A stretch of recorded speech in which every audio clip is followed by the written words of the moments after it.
BSc first year major math की playlist start किया है, उनमें से यूनिट 5 स्टार्ट किया हूँ।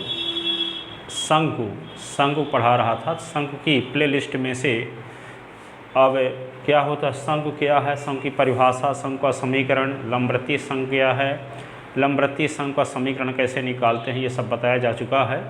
अब कोई समीकरण किसी शंकु का समीकरण है कि नहीं है, ये कैसे चेक करेंगे। कोई समीकरण दिया गया है तो ये कैसे सिद्ध करेंगे कि वे समीकरण शंकु का समीकरण है, और उस शंकु का शीर्ष का निर्देशांक क्या होगा, ये कैसे ज्ञात करेंगे। इस पर एक क्वेश्चन देखते हैं। ठीक है, तो एक क्वेश्चन लेते हैं। क्या है, सिद्ध कीजिए कि समीकरण ये एक शंकु का समीकरण है। सिद्ध कीजिए कि समीकरण कौन 2x square 2y square 7z square minus 10yz minus 10zx plus 2x plus 2y plus 26z minus 17 is equal to 0, 17 is equal to 0, 17 is equal to 0 एक ऐसे शंकु का समीकरण है जिसका शीर्ष 2 2 1 है। ये सिद्ध करना है कि ये समीकरण एक ऐसे शंकु का समीकरण है जिसका शीर्ष 2 2 1 पर है।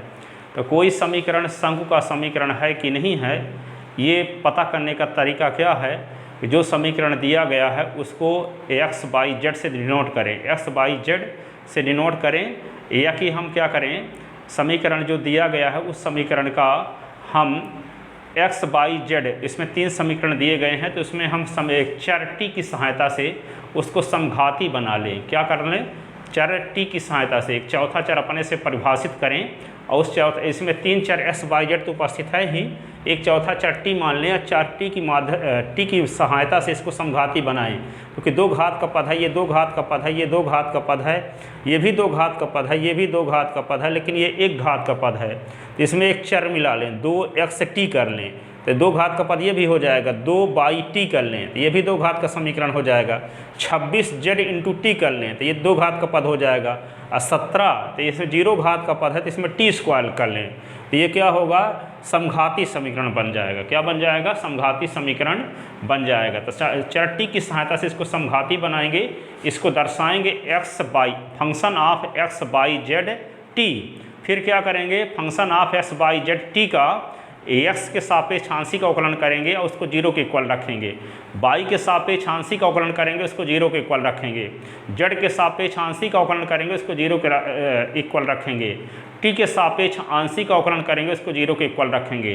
तो 4 समीकरण मिल जाएंगे। 4 समीकरण मिल जाएंगे तो चौथे समीकरण में t के स्थान पे 1 रख देंगे। ठीक है, तो एक समीकरण मिल जाएगा 5।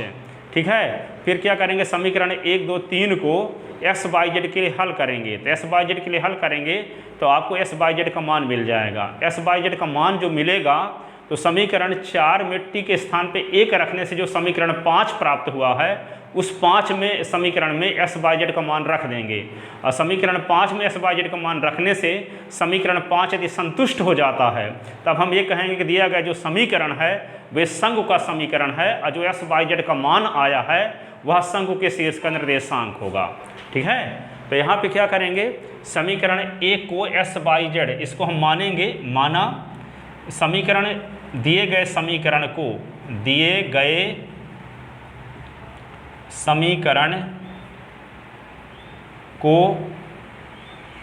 एक चर t की सहायता से समघाती बनाने पर और उसको दर्शा लेंगे। इसमें x बाई जेड तो उपस्थित है, t और मिल जाएगा, तो उसको दर्शा लेंगे किससे, x कामा y कामा z कामा t, ऐसे। ठीक है, और इसको लिख लेते हैं क्या, 2x square 2y square 7z square 10yz 10zx plus 2xt 2yt 26zt ये होगा 17t square is equal to 0।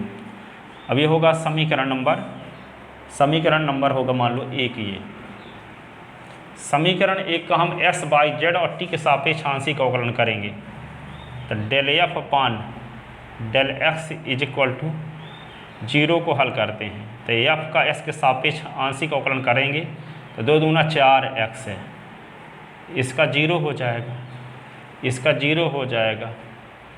s के सापेक्ष इसका करेंगे तो क्या होगा 0 हो जाएगा, s के सापेक्ष इसका करेंगे तो -10z होगा, s के सापेक्ष इसका करेंगे तो क्या होगा 2t हो जाएगा, 2t। s के सापेक्ष इसका करेंगे तो 0 0 0 इज इक्वल टू 0। ठीक है, तो क्या मिल गया 4s - 10z plus 2t is equal to 0। t बराबर 1 रखेंगे, t बराबर 1 रखेंगे तो 4x - 10z प्लस 2 इंटू 1 बराबर 0 तो 4x - 10z plus 2 is equal to 0। ठीक है, तो इसमें 2 का भाग भी दे देंगे तो 2x - 5z plus 1 is equal to 0। ये समीकरण नंबर हो गया क्या, समीकरण नंबर हो गया 2, समीकरण नंबर हो गया 2। अब हम क्या करेंगे del F upon del Y को 0 के बराबर करेंगे तो एफ का वाई के सापेक्ष आंशिक अवकलन करेंगे तो यहाँ पे क्या होगा एफ का वाई के सापेक्ष तो 4y, वाई के सापेक्ष तो 0, वाई के सापेक्ष तो 10z, वाई के सापेक्ष तो 0 0 2t आगे सब 0, ये 0 इज इक्वल टू 0। ठीक है, तो यहाँ पे क्या मिलेगा 4y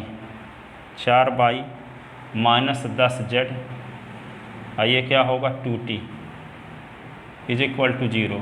t बराबर 1 यहाँ भी रखते हैं, प्रोसेस ही है।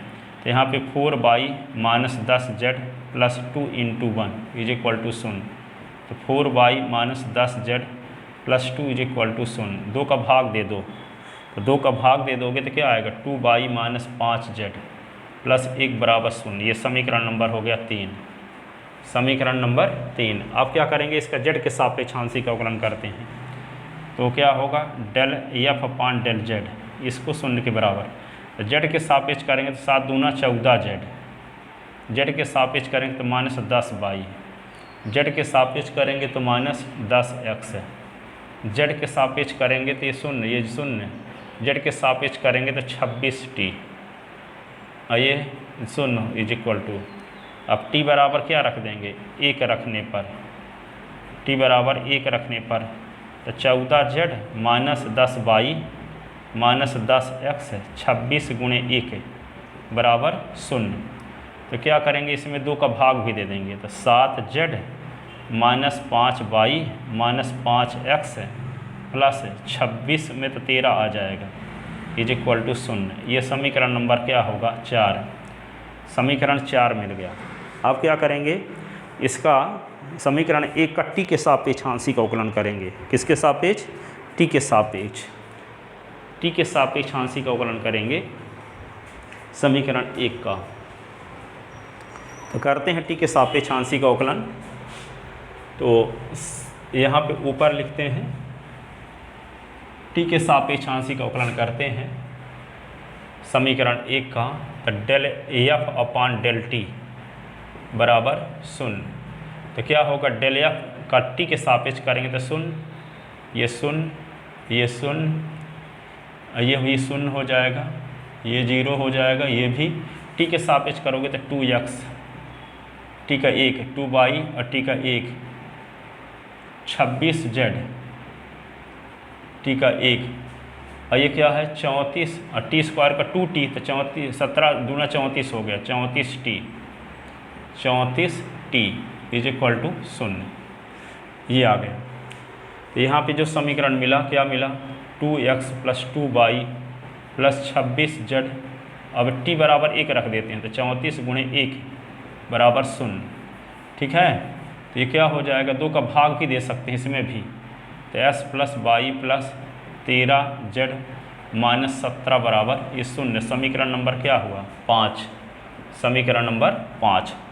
अब हम क्या करेंगे, समीकरण 2, 3 और 4 को हल करके एक्स वाई जेड का मान निकालेंगे, और समीकरण 2, 3, 4 को हल करने से एक्स वाई जेड के जो मान आए हैं वे समीकरण 5 में रखेंगे। समीकरण 5 यदि संतुष्ट हो जाता है तब हम कहेंगे कि दिया गया जो समीकरण है वे एक संघ का समीकरण है, और एक्स वाई जेड का जो मान आया है वे संघ का शीर्ष का निर्देशांक होगा। ठीक है, तो समीकरण हम क्या करेंगे, 2, 3 और 4 को हल करेंगे, एक्स वाई जेड का मान निकालेंगे, और एक्स वाई जेड के मान को समीकरण 5 में रखेंगे। समीकरण 5 में रखने से यदि समीकरण 5 संतुष्ट हो जाता है तो इसका अर्थ ये होगा कि जो दिया गया समीकरण है वो एक संघ का समीकरण है, और एक्स वाई जेड का जो मान आया है उसको कामा लगा के लिख देंगे तो वे संघ का शीर्ष हो जाएगा, संघ के शीर्ष का निर्देशांक हो जाएगा। ठीक है, तो हम क्या करेंगे, समीकरण 2, 3, 4 को हल करते हैं। तो हल करने के देखने से पता चल रहा है कि देखो 5 - 5z यहाँ भी है और -5z यहाँ भी है।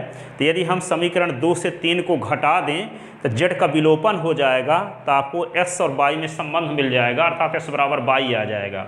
और x बराबर y यहाँ पे रख देंगे तो y के स्थान पे s है, तो यहाँ पे क्या होगा, z और s के रूप में एक समीकरण मिल जाएगा। और फिर हम क्या करेंगे, इस समीकरण 2 और समीकरण इसको सॉल्व करके और हम निकाल सकते हैं z की वैल्यू, और z की वैल्यू फिर यहाँ रख देंगे तो y की वैल्यू आ जाएगी, और z की वैल्यू यहाँ रख देंगे तो s की वैल्यू आ जाएगी।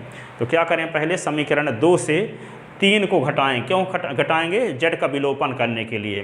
तो समीकरण 2 से 3 को हम क्या करेंगे, घटाएंगे। तो समीकरण 2 से 3 को घटाते हैं, तो यहाँ समीकरण 2 से 3 को घटाते हैं तो क्या मिलता है, समीकरण 2 - 3 से, तो 2 - 3 से, तो 2 से 3 को घटाएंगे तो क्या होगा, इसका बायां पक्ष लिखते हैं 2x -5z और +1 और माइनस ये क्या होगा, 2y -5z +1 बराबर 0। ये क्या होगा, 2x -5z +1 -2y +5z -1 = 0। 5z 5z cut गया तो ये क्या आएगा, ये 1 - 1 कट गया तो 2x - 2y = 0। तो ये क्या होगा, x - y = 0। तो s = क्या हो जाएगा, ये y। s बराबर जब y आ गया तो s बराबर y कहाँ रख देंगे, समीकरण 4 में रख देते हैं। तो यहाँ पे समीकरण 4 में y बराबर x रखने पर, तो x जब रख दोगे तो क्या आएगा, 7z -5x -5x और +13 बराबर 0। तो क्या होगा, 7x - 10x +13 बराबर 0, ये आ गया। ठीक है, अब हम क्या करें, ये -10x है, और यहाँ पे देखो समीकरण 2 में 2x है, इसमें यदि 5 का गुणा कर दें तो यहाँ भी 10x आ जाएगा। तो फिर जब 5 का गुणा करने से आएगा, इस समीकरण को जोड़ देंगे तो s का विलोपन हो जाएगा, तो आपको z का मान मिल जाएगा। तो क्या करें, समीकरण 2 में 5 का गुणा करके समीकरण, इसका नाम कुछ रख लेते हैं 6, समीकरण 6 के साथ जोड़ने पर, तो समीकरण 2 में 5 का गुणा करके समीकरण 6 के साथ जोड़ने पर, समीकरण क्या लिखें, समीकरण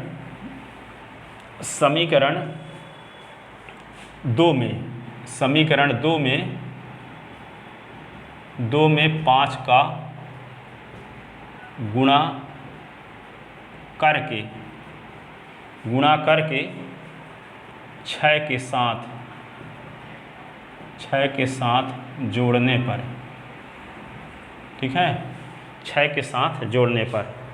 ठीक है, तो इसमें 5 का गुणा करते हैं तो 5 दूना 10x, 5 25z, 5 एकम 5, और इसके साथ जोड़ते हैं तो 7z -10x +13 बराबर 0। ठीक है, ये 10x 10x कट गया। ठीक है, यहाँ पे -25z + 7z तो -18z, और 13 5 18 = 0। तो -18z बराबर -18। तो ये क्या आएगा, माइनस का गुना कर देंगे तो z 18z बराबर 18। तो ये क्या हो जाएगा, z बराबर 18/18। तो 18 कट गया तो z का मान क्या आ गया, 1। z का मान 1 आ गया। अब z का मान समीकरण 2 में रख देंगे और z का मान समीकरण 3 में रख देंगे तो आपको s और y का मान मिल जाएगा। या कि z का मान समीकरण 2 में रख देंगे तो आपको s का मान मिल जाएगा और s y के बराबर है, यहाँ से दिखा चुके हैं। तो जो s का मान होगा वही y का मान भी होगा। ठीक है, तो क्या करें, समीकरण z का मान समीकरण 2 में रखने पर z का मान समीकरण 2 में रखने पर, तो 2 में रखने पर क्या मिला, 2x - 5z + 1 बराबर 0। तो 2x - 5 गुणे 1 + 1 बराबर 0। तो 2x - 5 + 1 बराबर 0। तो 2x - 4 बराबर 0। 2x बराबर 4। तो x बराबर 4/2, 2 दूना 4, x बराबर 2, x बराबर 2। x का मान, तो चूँकि s बराबर 22, s बराबर 22। ठीक है, तो x बराबर क्या है, 22। तो s का मान 2 है, तो 2 बराबर 22, तो 22 बराबर भी 2 आ गया। तो z का मान 1, s का मान 2, y का मान 2। तो x y का मान कहाँ रखेंगे, समीकरण 5 में रखेंगे। समीकरण 5 में रखने से यदि left hand side right hand side के बराबर आ जाता है तब हम कहेंगे कि यहाँ पे जो समीकरण दिया गया समीकरण है एक शंकु का समीकरण है। तो समीकरण इस समीकरण 5 को संतुष्ट करता है कि नहीं करता है, s y z का मान ये देखते हैं। तो s y z का मान समीकरण कहाँ रखेंगे, समीकरण 5 में रखने पर। तो s y z का मान समीकरण 5 में रखने पर, तो x y व z का मान समीकरण 5 में रखने पर, ठीक है, s के स्थान पे क्या हुआ 2, y के स्थान पे 2, z के स्थान पे 13 गुणे 1 - 17 बराबर 0। तो 4 + 13 - 17 बराबर 0। 17 - 17 बराबर 0, 0 बराबर 0। अतः चूँकि x y z का मान समीकरण 5 को संतुष्ट करता है, अतः दिया गया समीकरण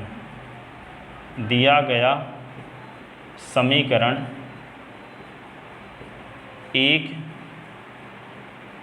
ऐसे शंकु का समीकरण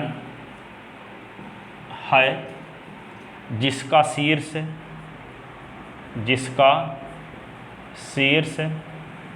क्या है, 2, 2, 1 है, जिसका शीर्ष 2, 2, 1 है। तो इस प्रकार आपको इस बात का पता चला कि कोई समीकरण एक शंकु का समीकरण कैसे होता है। ठीक है, तो कोई समीकरण किसी शंकु का समीकरण कब होगा कि जो समीकरण दिया गया है उस समीकरण को 1 से चौथे चरटी की सहायता से उसको समघाती बना लें और उसको दर्शा लें f x y z और t से।